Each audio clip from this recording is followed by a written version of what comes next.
invito a quien nos acompañe, es Candela, y agradecer también, ha utilizado antes el sustantivo valentía Alejandro. Gracias por tu valentía también. Gracias. Por lo que nos vas a contar. Bueno, buenos días, gracias por invitarme. Perdonadme, estoy un poco nerviosa, así que voy a intentar estar lo más tranquila posible, pero sí que os pido perdón si en algún momento me emociono, porque últimamente estoy como más sensible, acabo de ser mamá de nuevo. Y bueno, yo me llamo Candela Gómez, soy abogada penalista y tengo 2 niños maravillosos que espero que el día de mañana se sientan súper orgullosos de su madre. Y soy superviviente de abuso sexual en la infancia.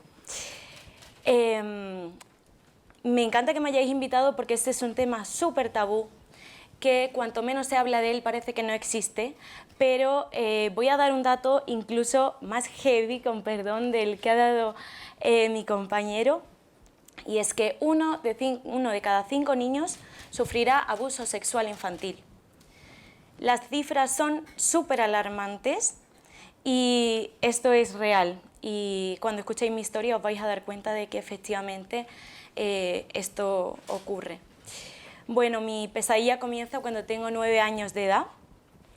Yo era una niña súper feliz, súper ingenua, súper obediente, pero alguien de mi entorno familiar, cada vez que nosotros veraneábamos en casa de mis abuelos, y esa persona decidió robarme la infancia, la inocencia y la ingenuidad, y comenzó a abusar de mí desde los 9 años.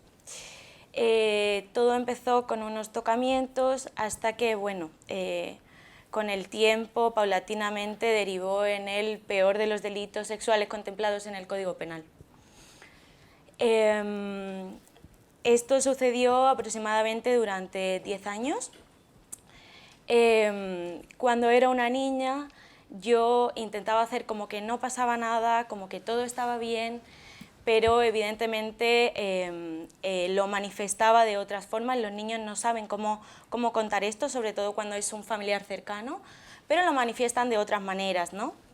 Yo lo manifestaba, pues tenía muchas llamadas de atención, me volví una niña muy sexualizada, intentaba ponerme ropa como provocativa desde muy pequeña, jugaba que mis muñecos tenían relaciones sexuales, empezaba a tener dolores de estómago y, bueno, evidentemente bajo rendimiento académico.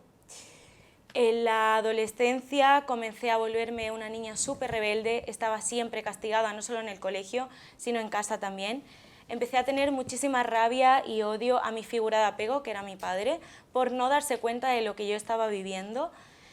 Mucha ansiedad, empecé a ponerme en situaciones de extremo riesgo, salía, bebía y bueno, tenía conductas autolíticas porque sentía que cada vez que me cortaba, cada vez que me daba un cabezazo, el dolor era físico y no me dolía el corazón ni me dolía el alma.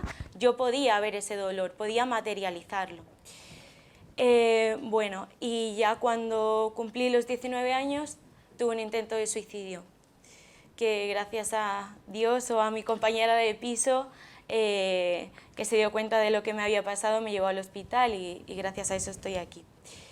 A raíz de ahí yo me di cuenta de que esa situación tenía que parar, tenía que cesarlo, pero era incapaz de contarlo o hablarlo, porque cuando lo verbalizas existe, si no lo hablas parece que no existe. Entonces yo recuerdo que ese verano en la casa familiar donde siempre íbamos, yo ya no iba prácticamente, pero ese verano me expuse porque quería tener la fuerza para decirle se acabó. Esa persona volvió a intentarlo y le dije como vuelvas a entrar o como me toques, grito y lo va a saber todo el mundo lo que está pasando aquí. Os preguntaréis por qué estuve tanto tiempo callada, pero la respuesta es bastante fácil. Mi agresor se encargó de colocarme una mochila en la espalda con emociones como la culpa, el miedo, la vergüenza y hacerme creer que todo lo que yo estaba viviendo lo había provocado yo, con 9 años. A raíz de que le dije que no, como 1 o 2 semanas después, estando en una casa de un familiar, esa persona vino y me pegó una paliza sin ton ni son. Nadie sabía por qué era, yo callada, y eso evidentemente fue lo que también determinó mi silencio durante tantos años, porque yo tenía un miedo terrible a lo que pudiera hacerme. Bueno, yo pasé mucho tiempo callada, me agarraba me agarraba a cosas efímeras para poder sobrevivir. Mi mente bloqueó todos los recuerdos del abuso sexual, pero cuando tengo 26 años soy madre por primera vez y es como que de repente empecé a revivir absolutamente todo. Recuerdo que estaba en una reunión familiar, yo nunca había hablado de nada, esa persona intentó coger a mi niña en brazos y yo no sabía qué ocurría, pero sabía que algo estaba mal, empecé a tener muchísima ansiedad, pero no reconocía que podía ser por todo lo que yo había vivido.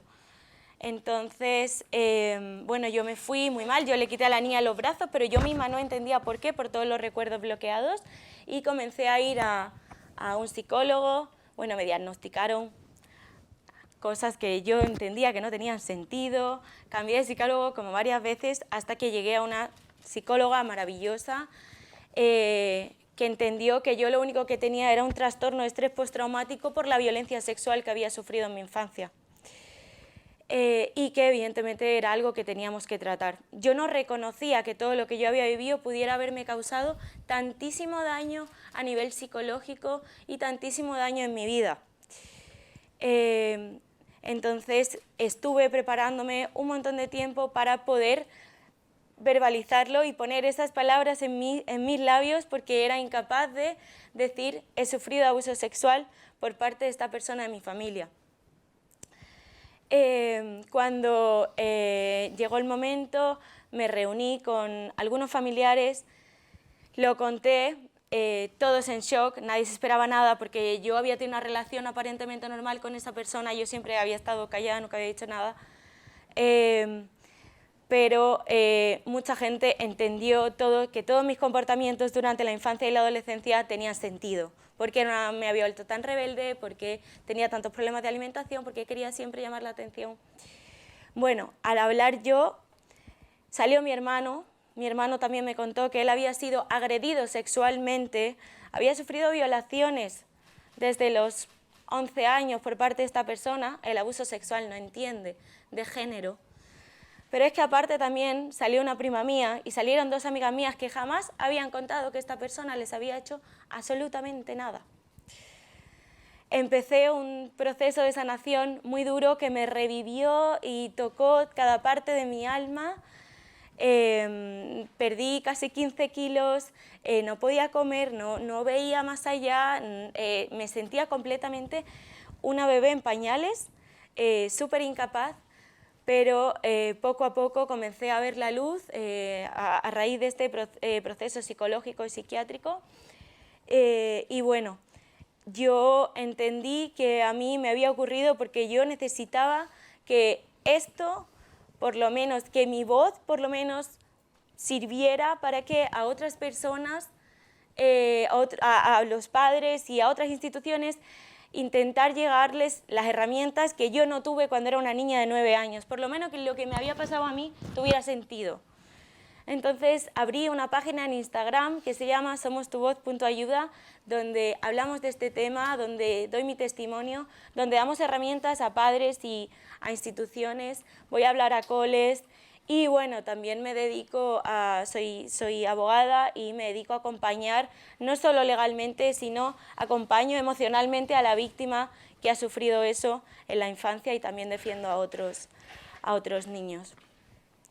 Y hoy me gustaría haceros un regalo y me gustaría daros algunas herramientas que yo no tuve cuando era pequeña.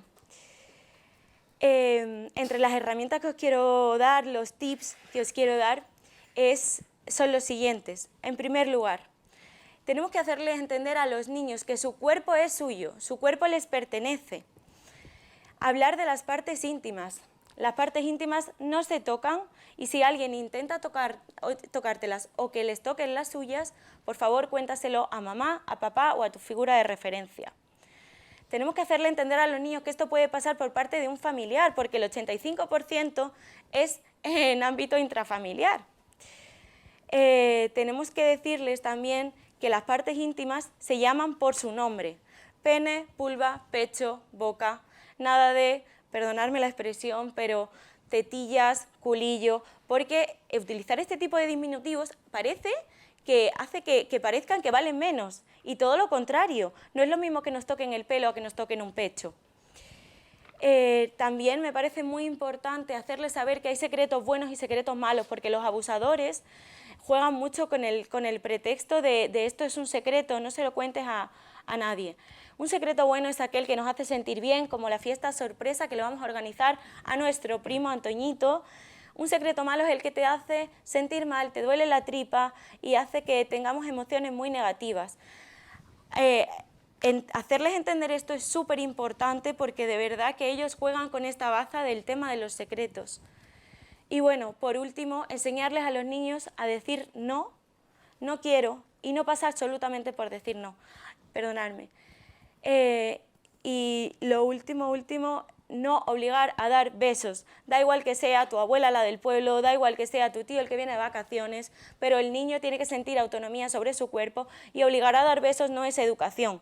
Educación es decir buenas tardes, buenos días, pero obligar a dar besos hace que el niño pierda completamente la autonomía sobre sí mismo, y si luego se le plantea, si luego ocurre esto y le piden dame un beso en el pene, el niño no va a tener la capacidad de negarse, porque le hemos obligado a hacerlo, le hemos obligado a dar besos y a no tener la suficiente confianza para decidir sobre su propio cuerpo.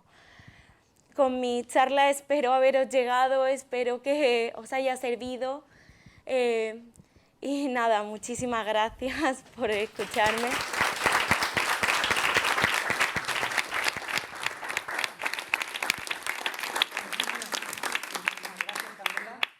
Luego seguimos hablando. Muchas gracias por tu testimonio y has estado entera hasta el final. Muchas gracias.